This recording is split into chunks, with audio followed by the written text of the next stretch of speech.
exams and my union's done. I roll over, switch on the screen. Days calling, but my eyes are falling shut. Daydreaming, you're smiling at me. Got the remote in one hand, my toothbrush in the other. Whilst researching and planning, we went through Goodwin's theory of visual and lyrics matching in a music video, and we use this convention because we think it makes our music video look more professional and conforms to the indie pop genre. For example, there's a lyric that says, I've got a remote in one hand, toothbrush in the other, and for that we literally matched the image with what the lyric said, and we thought this was really effective as it creates a really strong image.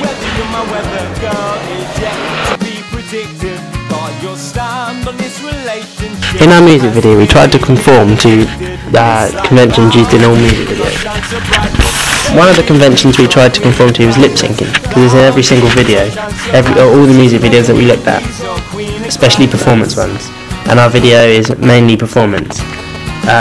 It was quite hard to do all of lip syncing because we had to keep filming over and over again, but finally we got it. In our music video, we portrayed the star image by creating a specific star image to match the indie genre in our music video. We also used close-up shots to engage the audience by also using direct address to make sure they felt involved. When filming in the studio, the camera was always focused on Sam, therefore portraying the star image as much as we possibly could. Trying to think outside the box, but Jon Snow keeps you locked in your fancy frocks.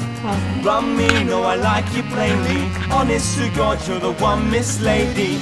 Trying to think outside the box, but Jon Snow keeps you locked. A convention of music videos is to have a constantly moving camera. We tried to uphold this convention as much as possible because it engages the audience, it makes the video look as professional as possible, and it also keeps the focus on the singer the whole time, and we done that. For example, in the studio the camera was constantly moving in and out from mid-shot to a very, really close up of the artist, which also kept the star image alive. One of Goodwin's theories is to have the music video to have the fragmented narrative, which is where the narrative constantly jumps from different scenes. Our video does this quite effectively. We go from the bedroom to the narrative to the performance of the playing the guitar and singing, and also in the studio as well. So yeah.